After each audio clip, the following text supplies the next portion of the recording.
بسم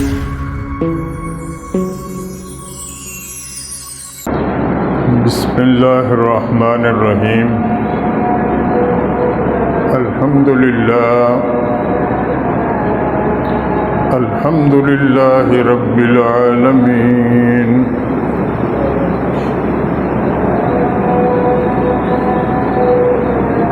والصلاة والسلام علی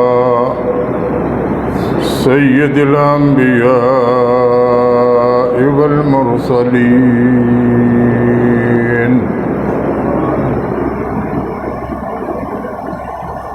وعلى آلہ الطیبین الطاہرین،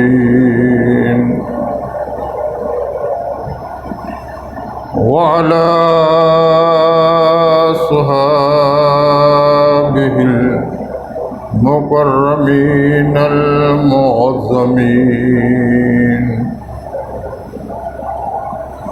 وعلى ازواجہ الطاہرات امہات المؤمنین، وعلى اولیاء امتہ وعلماء ملتہ وشہداء دینہ اجمعین۔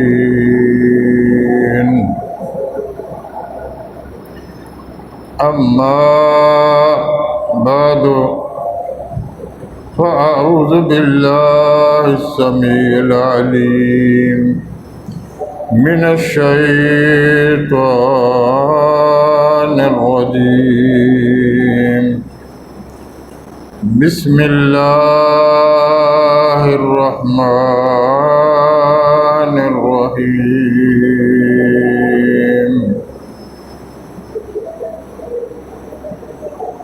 وقال انی ذاہب الی ربی سیہدین، رب ہب لی من الصالحین، وبشرناہ بغلام حلیم، ان اللہ وملائکتہ یصلون علی النبی، یا ایہا الذین آمنوا صلوا علیہ وسلموا تسلیما۔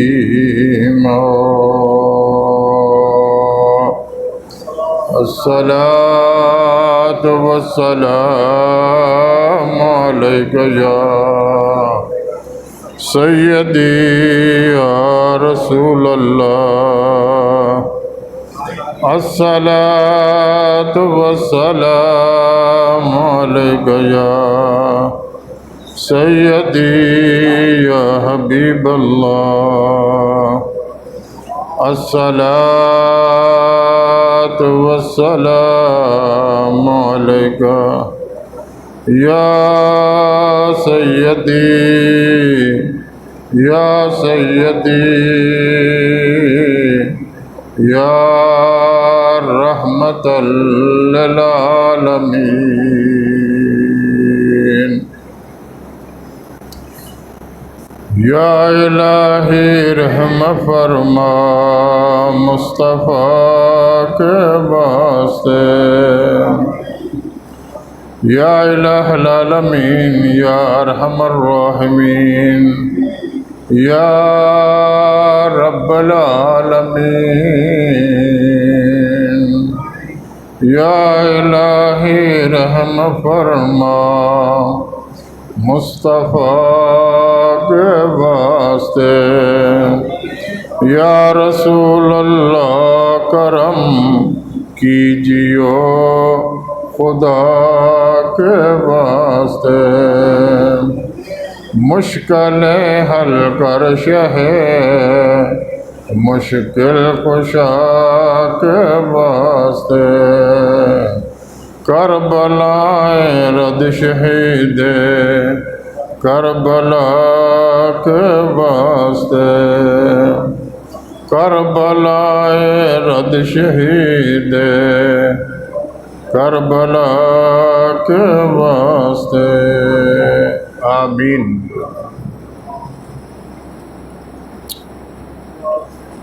یہ فیضان نظر تھا یا کہ مکتب کی کرامت تھی،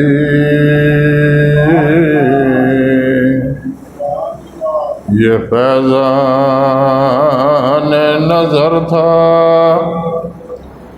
یا کہ مکتب کی کرامت تھی، سکھائے جس نے اسماعیل کو آداب فرزندی،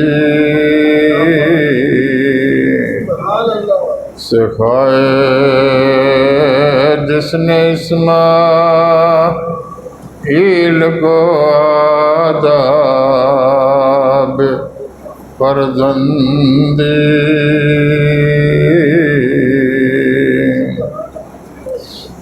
آنکھ لطف خشرا اظہار کرد با خلیل شاہ نار را گلزار کرد۔ معزز اور محترم سامعین، اللہ تعالیٰ نے اپنے فضل و کرم سے سیدنا ابراہیم علیہ السلام کو جب مالا مال فرمایا اور اپنا خلیل بنایا اور آپ نے تبلیغ دین فرمائی، تو آپ نے اپنی قوم کو ارشاد فرمایا جس کا ذکر اللہ تعالیٰ نے نبی کریم کو بتایا، قَالَ تَعْبُدُونَ مَا تَنْتِحُونَ، کیا تم عبادت کرتے ہو ان کی جس سے تمہیں منع کیا گیا ہے؟ کیسے لوگ ہو تمہیں منع کیا گیا ہے کہ ان کی عبادت نہیں کرنی، اللہ کی عبادت۔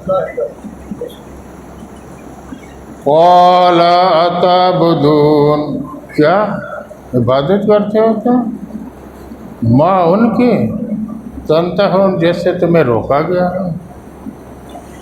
وَاللَّهُ خَلَقَكُمْ وَمَا تَعْمَلُونَ، اللہ نے تمہیں پیدا کیا اور تم کیا کرتے ہو؟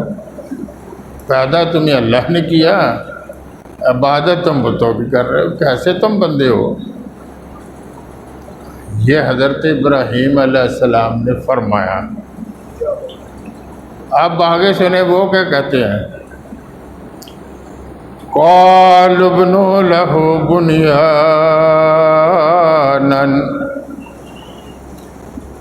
ایک مکان بناؤ، فَأَلْقُوهُ فِي الْجَحِيمِ، اور اسے آگ میں ڈال دو، مل کر ایک مکان بناؤ، پھر آگ جلاؤ اس میں اس کو، تو کس نے ہمیں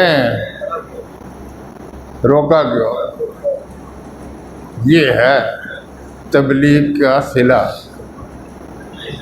آج بھی یہی ہے۔ فَأَرَادُوا بِهِ كَيْدًا، اے میرے پیارے محبوب، اس قوم نے حضرت ابراہیم کے ساتھ مکر و فریب کا ارادہ کیا، فَجَعَلْنَاهُمُ الْأَسْفَلِينَ، ہم نے انہیں ذلیل کر کے رکھ دیا۔ کہاں اس کی 400 سالہ بادشاہی اور کہاں مچھر کا دانہ. ہم نے انہیں ذلیل اب دیکھو نا، جب کسی کو چھتر مارا جائے وہ کہتے ہیں اس کی طرح چھتر پھینکا جی، بڑی بےزتی ہوئی. تو جس کے سر پر چھتر لگتے ہوں، بادشاہ ہو کر تو پھر سر پر چھتر لگ رہے ہیں.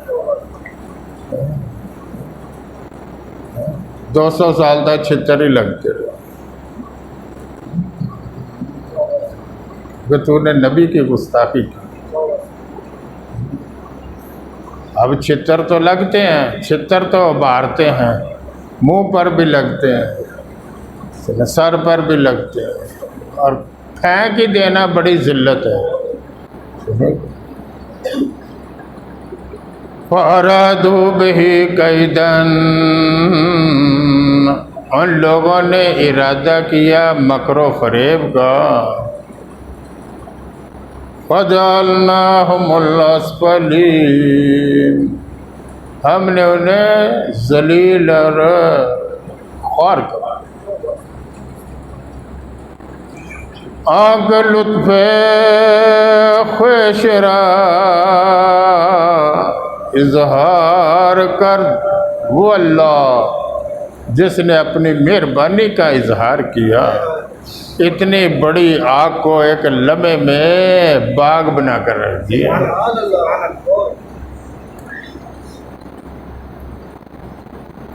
اب جب حضرت ابراہیم علیہ السلام اس آزمائش سے باہر جلوہ گر ہوئے تو آپ نے فرمایا کہ ہم اس گاؤں کو چھوڑتے ہیں. اللہ کے حکم سے چھوڑنا تھا نا. وَقَالَ إِنِّي ذَاهِبٌ إِلَىٰ رَبِّي سَيَهْدِينِ،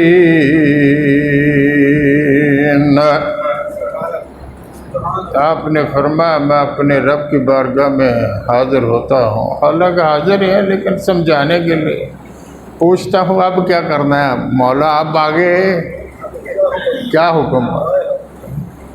یہاں تک تو دیکھ لیا تم نے بھی، میں اپنے رب کی طرف جلتا ہوں، پھر دیکھیں میرا رب آگے کیا. آپ نے عراق کو چھوڑا اور فلسطین کی طرف جلوہ گری فرما. اصل تو آپ کا عراق میں تھا نا، تو وہاں سے نکل کر آپ فلسطین میں شام کے. اب جہاں دوسرے علاقے میں جانا تنہا پھر آدمی پریشانی ہے تو درمیان میں ہوتی ہے نا. وہاں جا کر آپ نے ہاتھ اٹھائے، دعا کی، رب ہب لی من الصالحین، اے میرے اللہ مجھے ایک نیک بیٹا عطا کر دے.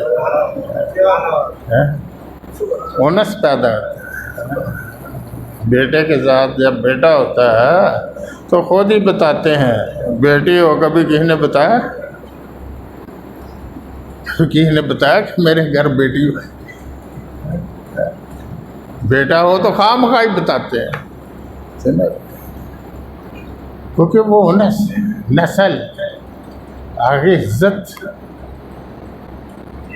تو نیک بیٹے کی دعا کرنی چاہیے، اے میرے اللہ مجھے نیک بیٹا. فَبَشَّرْنَاهُ بِغُلَامٍ حَلِيمٍ، اے میرے پیارے محبوب ہم نے انہیں خوشخبری عطا فرمائی کہ ہم آپ کو ایک عقل مند بیٹا عطا فرما دیا ہے. فرما دیا ہے. آپ نے دعا کی ہے، ہم نے آپ کی دعا کو قبول فرما لیا.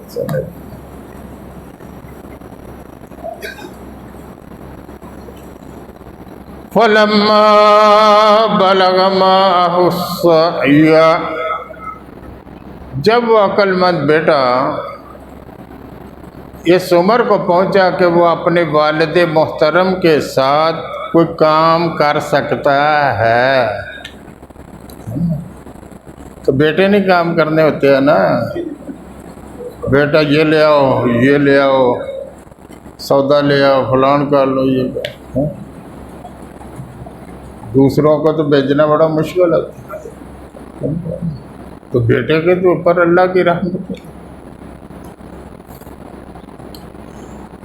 قال یا بنی انی اری فی المنام. جب وہ بیٹا تگڑا ہوا، کام کرنے کے لائق ہوا، کوشش کرنے کے لائق ہوا، تو والد نے فرمایا کہ اے میرے پیارے بیٹے، یا بنیا، اے میرے اکلوتے پیارے بیٹے، میں دیکھتا ہوں نیند کے اندر انی اذبحک، میں تجھے ذبح کر رہا ہوں. فانظر ماذا تری،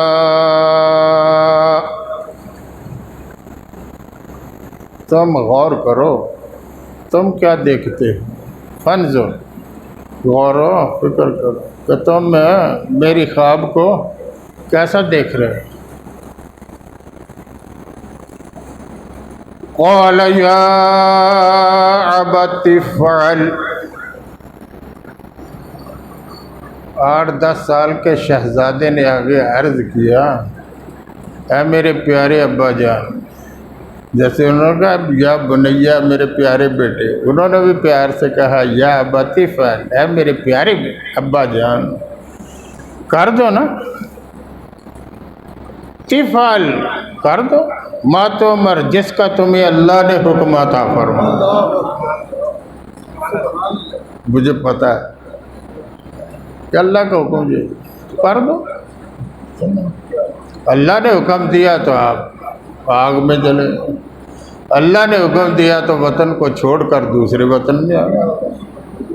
اللہ نے حکم دیا تو کر دو. تو ستجدنی انشاء اللہ من الصابرین،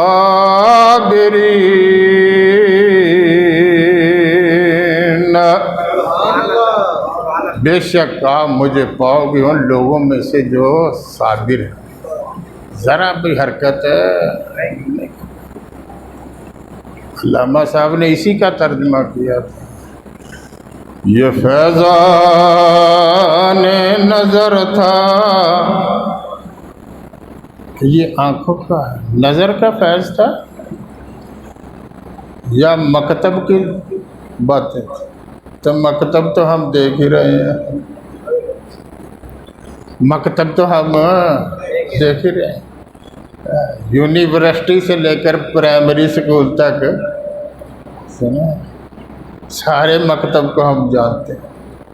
تو کیا حشر و نشر کر دیا ان نے. اور ان کی حرکتیں آپ دیکھیں، ان کا کردار دیکھیں کیسے، ان کی گفتگو دیکھیں کیسے، اور قوم کے ساتھ جو ظلم و ستم یہ کر رہے ہیں. یہ فیضان نظر تھا یا کہ مکتب کی کرامت تھی. یہ نظر کی بات تھی یا مکتب کا فیض تھا. سکھائے جس نے اسماعیل کو آداب فرزندی، کہ اولاد میں کتنا ادب ہونا چاہیے، اولاد میں کتنا ادب. یہ ادب سکھانا جو ہے تجھے کس نے سکھانا ہے؟ ہمارے آقا نے سکھایا، ہمارے آقا نے سکھایا، ہمارے رب نے کہ اپنے ماں باپ کے سامنے اف نہ کرو. اپنے ماں باپ کی نافرمانی، اپنے ماں باپ کو مت تم تکلیف دو، ان کے ساتھ بات بھی کرنی ہے نا تو ادب سے کیا۔ وَقُلْ لَهُمَا قَوْلًا كَرِيمًا، اے انسان تو نے اپنے ماں باپ سے جب بات کرنی ہے تو ادب سے کرنا ہے۔ قولاً کریما، ایسی گفتگو کرو جس سے وہ خوش ہو جائے، تمہیں ایسی بات نہ کرو جس سے انہیں تکلیف ہو۔ یہ ہمارے رب کی تعلیم ہے۔ حضور پاک صلی اللہ علیہ وسلم، حضرت عبداللہ ابن عمر فرماتے ہیں، ہم بیٹھے ہوئے تھے، سرکار نے فرمایا الا انبئکم باکبر الکبائر، کیا میں تمہیں نہ بتاؤں کہ سب سے بڑا گناہ کون سا ہے؟ سب سے بڑا گناہ جو ہے وہ کون سا؟ قالوا بلا، تو صحابہ نے عرض کیا یا رسول اللہ کیوں نہیں، آپ ہمیں بتا دیں۔ فرمایا الاشراک باللہ وعقوق الوالدین، خدا کے ساتھ شریک کرنا اور ماں باپ کی نافرمانی۔ اب آپ اندازہ لگا لیں کہ خدا کے ساتھ شریک کرنا، خدا تو خدا ہے، اس کی تو شان بہت بڑی ہے، واقعی سمجھ میں آتا ہے کہ اس کے ساتھ کسی کو شریک، اور ساتھ متصل کی فرمایا حقوق الوالدین، جو اپنے ماں باپ کا نافرمان آدمی ہے، اس سے بڑا گناہ گار اور اس سے بڑا گناہ اور کوئی۔ ہمارے آقا نے تو ہمیں یہ بتایا، یہ تعلیم دی ہے کہ اپنے ماں باپ کے آگے بولنا نہیں، انہیں تکلیف نہیں دیں۔ اب آ کر تو ہم قانون بنا رہے ہیں کہ جو ماں باپ کو بڑھاپے میں گھر سے نکالے گا اس کے اوپر ہم کیا ہے اسے پکڑ لیں گے۔ تم نے تو آج پکڑنا ہے، ہمارے آقا نے تو آج سے کئی سال پہلے ہی پکڑ لیا۔ تم نے بنا کر بھی نہیں پکڑنا، تم نے بنا کر بھی، کیونکہ تمہارے قانون بنانے میں ایسی ایسی باتیں ہیں کہ امیر آدمی پکڑا ہی نہیں جاتا، تو غریب آدمی بغیر وجہ کے بھی پکڑا۔ امیر کو پکڑنا بہت ہے، اس کو تو کہتے ہیں جناب آپ تشریف لے جائے، جہاز تیار ہے، آپ تشریف لے جائے، تو آپ کی مہربانی ہے، چلے آپ کو اتنے صاف قید ہوئی ہے، آپ کی مہربانی ہے، چلے۔ ارے غریب جو ہے وہ راستے میں پکڑ لو اسے۔ تو نبی کریم صلی اللہ علیہ وسلم فرمایا کہ سب سے بڑا گناہ کیا ہے؟ الاشراک باللہ، کہ اپنے رب کے ساتھ دوسرے کو شریک۔ یہی حضرت ابراہیم نے انہیں فرمایا تھا کہ واللہ خلقکم، اے میری قوم پیدا تو تمہیں خدا نے کیا ہے، وما تعملون، اور تمہارا کردار کیا، بتوں کے آگے بیٹھے ہوئے، پیدا تمہیں اللہ نے کی ہے اور عبادت تم بتوں کی کر رہے ہو۔ تو وہ آگے سے کہتے ہیں انہیں جلا دو، انہیں جلا دو۔ تو جس نے انہیں نبی بنا کر بھیجا ہے، جس نے خلیل بنایا، اس نے کہا جلاؤ تو صحیح۔ یا نار کونی بردن، ٹھنڈی ہو جا، رسیاں تو جل گئی، آپ کے جسم اطہر کو تو کچھ بھی نہیں ہوا، جسم اطہر کو تو کچھ نہیں۔ اور نمرود دیکھ رہا تھا، نمرود محل کے اوپر کھڑا دیکھ رہا، آپ باہر جلوہ گر ہوئے تو کہتا ابراہیم تیرا خدا سچا ہے، میں اس کے نام پر 400 گائے ذبح کرتا ہوں۔ آپ نے فرمایا اس کا کیا فائدہ، پہلے مان تو لے۔ اور پہلے اپنے منہ سے تو یہ کہو کہ لا الہ الا اللہ ابراہیم خلیل اللہ، سبحان اللہ۔ اور پہلے یہ کہلا پھر ایک ہی بڑی ہے، سنا؟ تو اگر اس کو مانا نہیں تو تیری 400 کا کیا فائدہ؟ وہ کہتا ہے یہ دینا مینوں کوئی تعلق نہیں، میں 400 گاں دینی ہی دینی ہے کیونکہ تیرا رب بڑا تگڑا ہے۔ سنا؟ تو یہ جو بادشاہی ہوتی ہے نا، وہ سمجھتے ہوئے بھی مانتے نہیں ہیں۔ یہ آپ سمجھ لیں نا کہ بادشاہ مان جائے تو یہ اللہ تعالیٰ ہی بنواتا ہے، یا اللہ کے ولی یا بزرگان۔